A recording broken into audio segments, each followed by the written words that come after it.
boys, oh really smart brown girls and boys, it's Jouelzy and it's time for another Pop Snark where we talk about everything from the low brow to the high brow as long as your eyebrows are on fleek. And I am super duper late. I have absolutely no excuse, but I've been rather unmotivated as of lately. I don't know what's going on with me. I feel like my hormones are like in a tizzy right now and I need to be taking my vitamin B and D and give me some sunshine. It is glorious weather out here in Houston, Texas. I love all you. I love all my smart brown girls. Today is the last day to purchase one of the sorority smart brown girl crew neck sweatshirts or t-shirts for pre-sale. They will be shipping out next week, so get your order in today and support a smart brown girls. Clink, clink, clink, clink. This week, Barack Obama, very back. Obama gave the State of the Union earlier this week, and I was here for all of his swag, his no fucks given, his unbotheredness,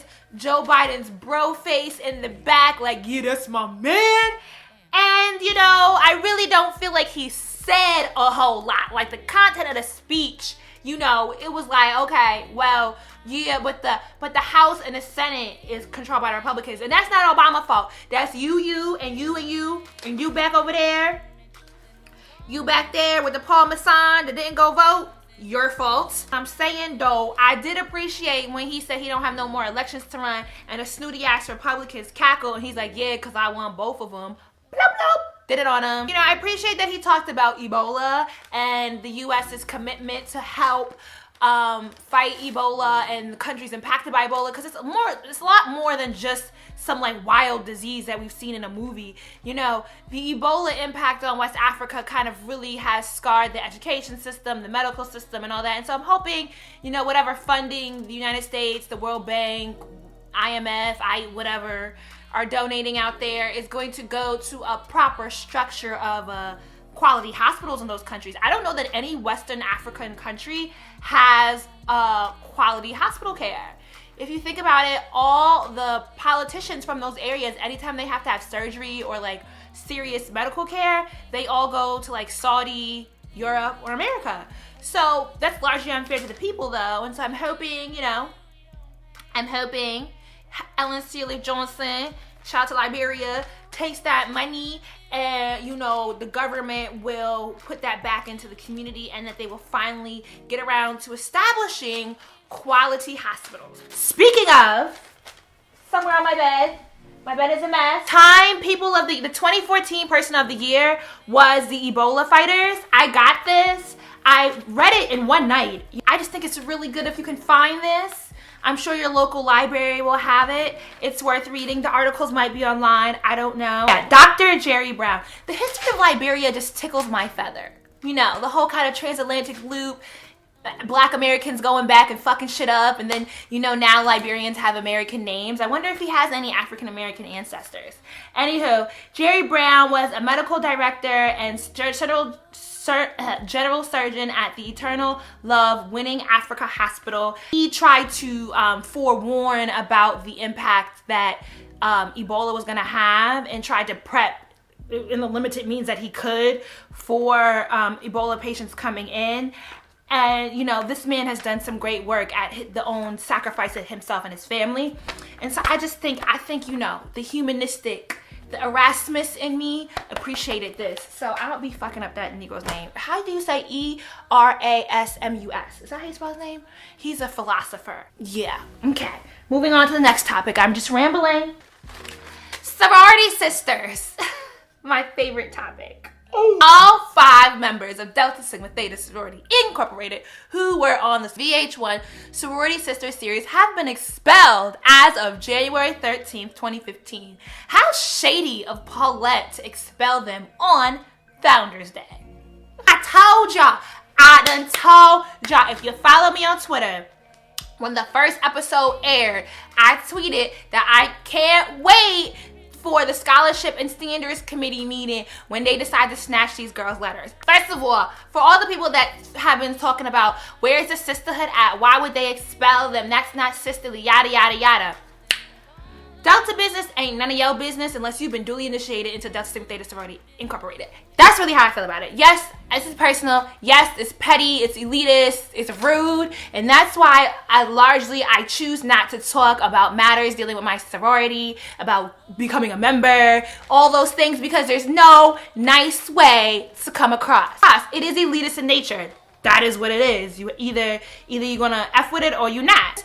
Anytime I randomly bring up Delta, I always joke about how snatch happy our current national president is and how I don't wear my letters in videos because I can get my letters snatched for coming on YouTube. It's something as simple as me sitting here doing a pop snark with my letters on. You know, I'm not necessarily doing anything wrong.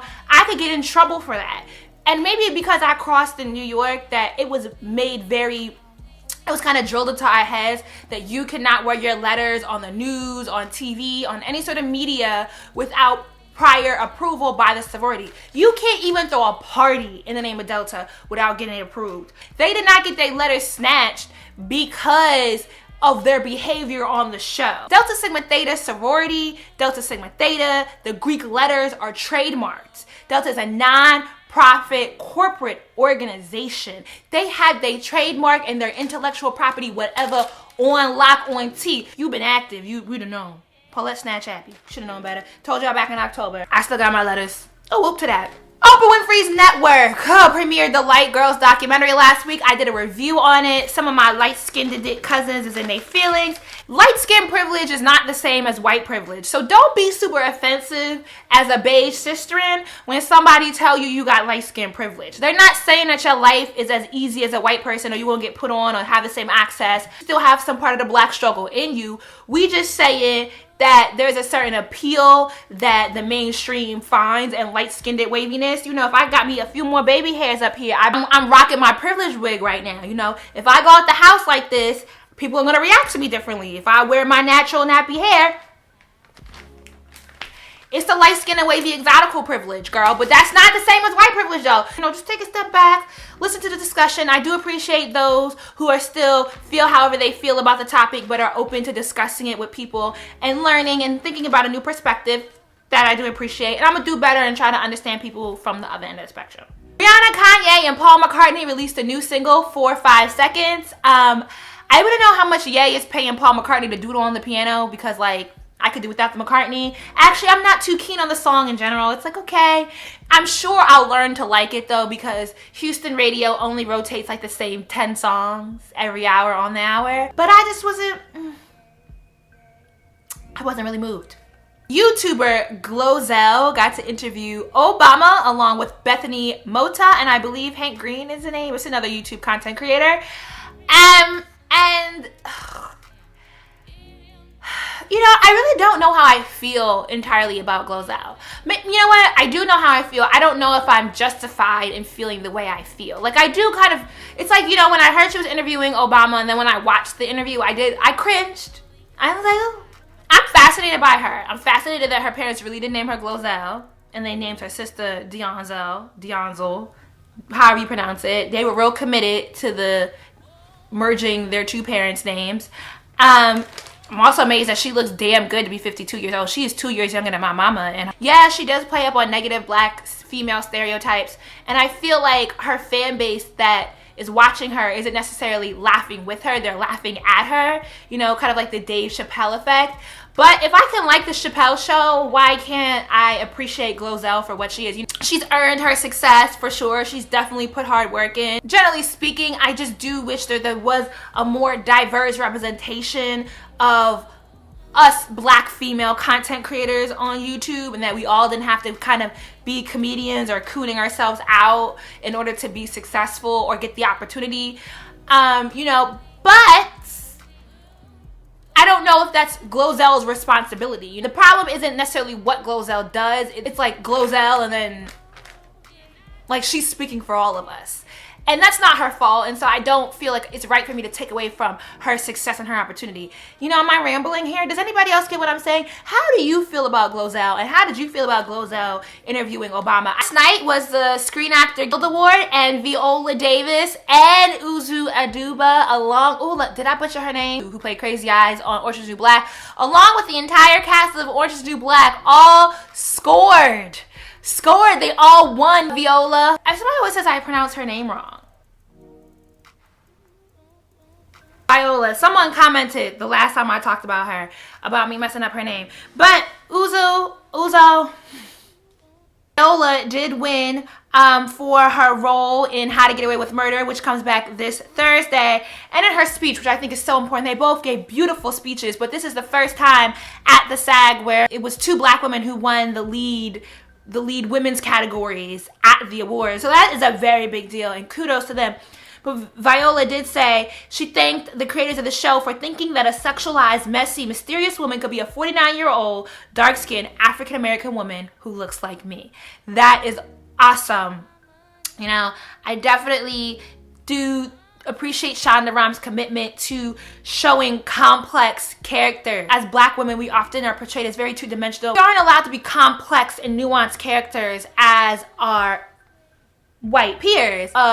Viola's character might be a little too complex though, but I appreciate it nonetheless, and so I will support even if I don't understand nothing that's going on in the show. And Uzo, let me look how to pronounce this woman's name because I'm just butchering it. Uzo, when her speech, and I've heard this story before, is that the day she got casted for her Orange is the New Black character is the day that she quit acting.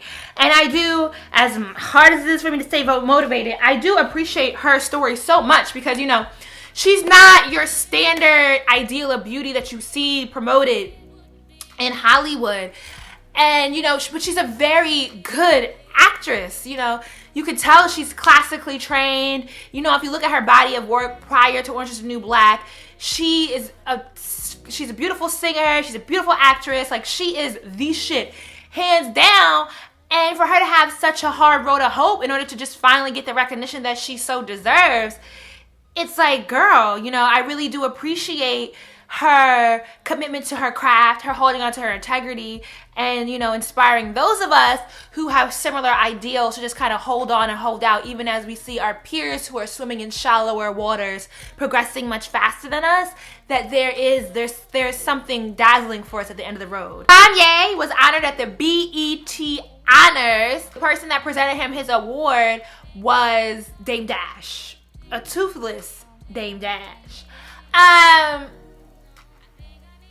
You know, it's all the shade because Dame is who signed him to Rockefeller, but, you know, as we know, the history of Dame had the falling out with Jay-Z, and he's kind of the one that took the L. Like, he's the one that failed in the long run.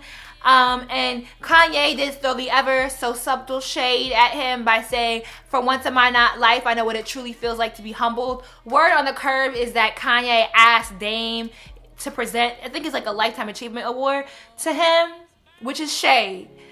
Kanye, that's real shade. I don't understand why Dame Dash couldn't get like a fake tooth put in for the show before he took that selfie with his daughter, who's gorgeous, and Kanye. But whatever, Dame has always been a quizzical character to me. Like, he keeps trying and he keeps failing. But he keeps failing because he's just so damn cocky. I hope all my peoples on the East Coast are staying warm. Enjoy the days off from work that you have. I do not miss the snow. I so don't miss it. But, you know, I can revel in my pettiness and tell you how nice the weather is outside. I'm so shady. All right, thank you for watching. To all my smart brown girl, boys, guys, dudes, whatever you want to call yourself. Support a smart brown girl. Buy a shirt. Sip on this. And I'll see you next week. Well, I'll see you on Thursday for my smart brown girl topics. All right, deuces. And I'm still trying to understand the light-skinned woman who didn't see an image of herself till Spice Girls with Scary Spice came out in the 90s. Because I'm trying to figure out what rock was she not. Lisa Bonet girl? Halle Berry? Mariah Carey?